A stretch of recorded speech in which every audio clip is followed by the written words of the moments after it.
আত্তাহিয়াতু এর পিছনে এত সুন্দর একটি গল্প তা জানা ছিল না।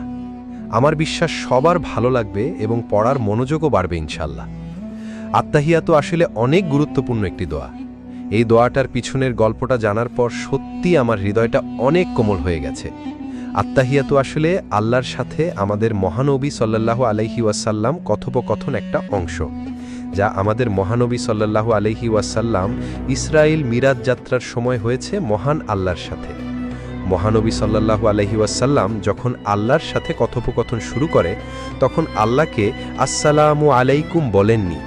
তাহলে কি বলেছিল?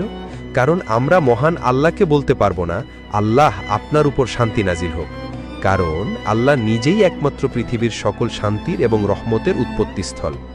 মহানবী সাল্লাল্লাহু আলাইহি ওয়াসাল্লাম আল্লাহকে উদ্দেশ্য করে বলেছিলেন, আত্তাহিয়াতু লিল্লাহি ওয়াসসালাওয়াতু ওয়াত-তাইয়্যিবাতু, অর্থ যাবতীয় সম্মান, যাবতীয় উপাসনা ও যাবতীয় পবিত্র বিষয় আল্লাহর জন্য।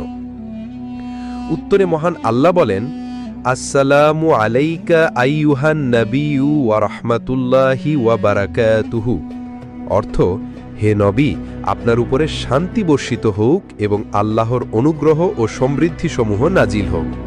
এতে মহানবী সাল্লাল্লাহু আলাইহি ওয়াসাল্লাম বলেন, আসসালামু আলাইনা ওয়া আলা ইবাদিল্লাহি সলিহিন, অর্থ আল্লাহর সমৃদ্ধি শান্তি বর্ষিত হোক আমাদের উপরে এবং আল্লাহর সৎকর্মশীল বান্দাগণের উপরে। মহান আল্লাহ এবং মহানবী সাল্লাল্লাহু আলাইহি ওয়াসাল্লাম এই কথোপকথন শুনে ফেরেশতারা বলেন, আশহাদু আল্লা ইলাহা ইল্লাল্লাহু ওয়া আশহাদু আন্না মুহাম্মাদান আবদুহু ওয়া রাসূলুহু, অর্থ আমি সাক্ষ্য দিচ্ছি যে আল্লাহ ব্যতীত কোনো উপাস্য নেই এবং আমি সাক্ষ্য দিচ্ছি যে মুহাম্মদ সাল্লাল্লাহু আলাইহি ওয়াসাল্লাম তার বান্দা ও রাসূল। সুবহানাল্লাহ। এখন আমি এবং আপনি আত্তাহিয়াতুর গুরুত্ব এবং পিছনের ইতিহাস জানতে পারলাম। এবার একটু চিন্তা করুন তো, এই লেখাটি